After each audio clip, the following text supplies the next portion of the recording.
क्या आपने कभी सोचा है कि माघ मेला 2026 में करोड़ों लोगों के स्नान के बाद भी अधूरा क्यों माना जाता है?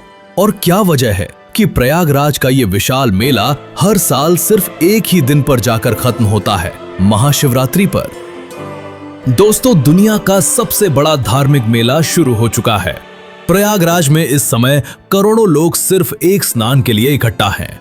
लेकिन क्या आप जानते हैं कि 99% लोग इस मेले का सबसे बड़ा रहस्य नहीं जानते? ये मेला शुरू तो पौष पूर्णिमा से होता है, लेकिन इसका समापन हमेशा महाशिवरात्रि पर ही क्यों होता है? मघ मेला 2026 में इस बार 5 करोड़ से ज्यादा लोगों के आने की उम्मीद है। संगम के तट पर तंबुओं का एक अलग ही शहर बस गया है। लोग कड़ाके की ठंड में ठंडे पानी से स्नान कर रहे हैं। लेकिन सवाल ये है, क्या ये सिर्फ नहाना है या इसके पीछे कोई ऐसा रहस्य है जहां विज्ञान और आध्यात्म दोनों एक साथ जुड़ जाते हैं? ज्यादातर लोग सोचते हैं कि ये सब सिर्फ पाप धोने के लिए है, लेकिन असली सच छुपा है कल्पवास के उन 21 कठोर नियमों में, जो एक आम इंसान को भी बदल सकते हैं।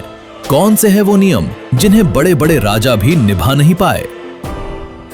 संगम के किनारे 1 महीने तक रहना, इसे ही कल्पवास कहा जाता है। लेकिन ये कोई कैंपिंग नहीं है, ये एक कठोर परीक्षा है। कल्पवासी दिन में सिर्फ एक बार भोजन करता है, वो भी सादा और अपने ही हाथों से बना हुआ। वो जमीन पर सोता है, बिना गद्दे, बिना पलंग। पूरा महीना ब्रह्मचर्य का पालन करता है। झूठ बोलना, गुस्सा करना और किसी की निंदा करना पूरी तरह वर्जित होता है। शास्त्र कहते हैं, कल्पवास एक छोटी जिंदगी जैसा होता है। जिस तरह इंसान जन्म लेता है और एक दिन सब कुछ छोड़ देता है, उसी तरह कल्पवासी अपने पुराने आराम और आदतों को छोड़ देता है। ये शरीर और मन दोनों का सबसे बड़ा शुद्धिकरण है। लेकिन दोस्तों, अगर आप उस स्थान को नहीं समझे जहां अमृत की बूंदें गिरी थीं, तो ये तपस्या अधूरी रह जाती है। पुराणों के अनुसार जब देवताओं और असुरों ने मिलकर समुद्र मंथन किया, तो उसमें से अमृत का कलश निकला।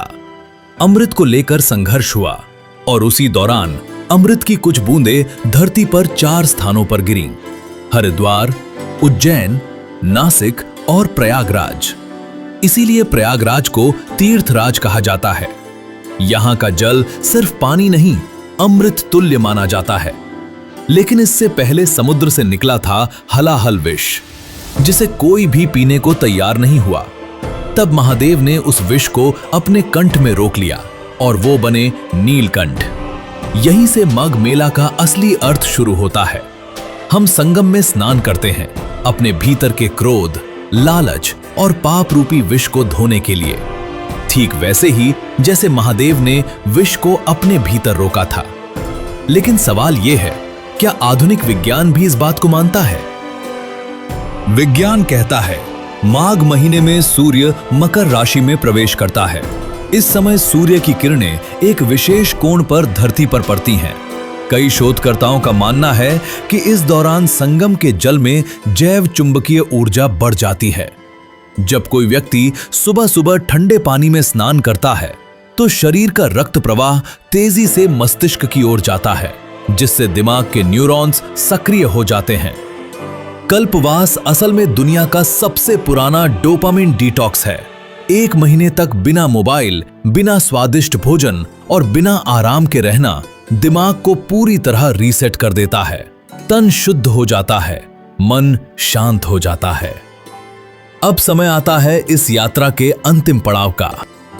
मघ मेला की यात्रा पानी से शुरू होती है और ऊर्जा पर समाप्त होती है। महाशिवरात्रि वो रात है जब प्रकृति की शक्ति ऊपर की ओर प्रवाहित होती है। कल्पवासी ने पूरे महीने जो तप किया, वो इसी एक रात में पूर्ण माना जाता है। महादेव के दर्शन के बिना कल्पवास का फल अधूरा माना जाता है। इसीलिए अंतिम शाही स्नान महाशिवरात्रि पर ही होता है, क्योंकि गंगा शुद्ध करती है, यमुना शांति देती है, सरस्वती ज्ञान देती है, लेकिन मोक्ष सिर्फ महादेव देते हैं। तो दोस्तों, प्रयागराज सिर्फ एक शहर नहीं, ये एक यात्रा है, इंसान से महादेव तक की। अगर आप भी महादेव में विश्वास रखते हैं तो कमेंट में लिखिए हर हर महादेव। और ऐसी ही दिव्य और रहस्यमयी कहानियों के लिए महाकाल कथा को सब्सक्राइब जरूर करें।